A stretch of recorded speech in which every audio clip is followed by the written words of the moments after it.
სისხლის მიმოქცევის პარალელურად ჩვენს ორგანიზმში კიდევ ერთი უხილავი ნაკადი არსებობს. ეს არის ასტრალური ენერგია, რომელიც ჩვენს თვითეულ უჯრედს სასიცოცხლო ძალით ყვებავს. სწორედ ეს ნაკადი წყვეტს იქნები ხვალ მხნეთ თუ ლოგინიდან ადგომაც კი დაგეზარება.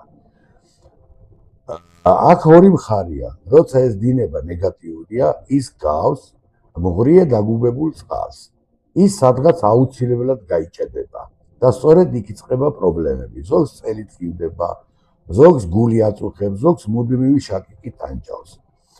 მედიცინა ხედავს დაზიანებულ ორგანოს, მაგრამ ვერ ხედავს იმ ჭუჭყიან ენერგიას, რომელიც ამ ორგანოს ყვებავს.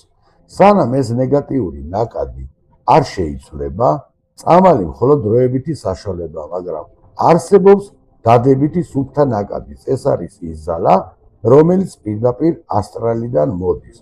როცა ეს ენერგია სწორად იწყებს დინებას, თელ ნაგავს გამოდევნის ორგანიზმიდან.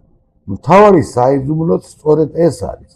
განკურნება სწორედ მაშინ ხდება, როცა დადებითი ენერგიით ვანაცვლებთ.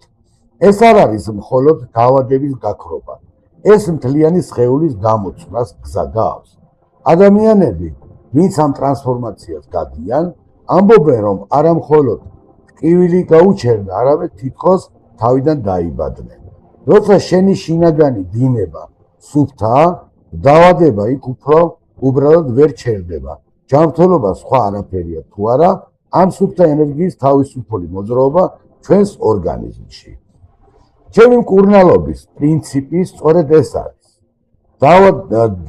დავადგინო დაავადების საწყისი მიზეზი, თუ ორგანოს პრობლემა გაწუხებთ, ეს ნიშნავს, რომ იქ ენერგია დაბლოკილია.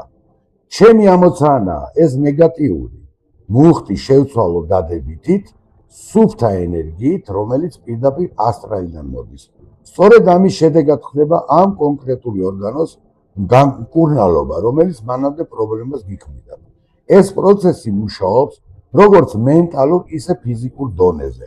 როცა ენერგეტიკული დინებას თავის ადგილზე ვაბრუნებთ, სხეულის და გონებაც ერთდროულად თავისუფლდება და გვახსოვდეს, როცა მიზეზი ქრება, აუცილებლად გება შედეგიც. აქედან გამომდინარე, ეს ყველაფერი აუცილებლად გვინდა ჩემო კარგებო, გავითვალისწინოთ.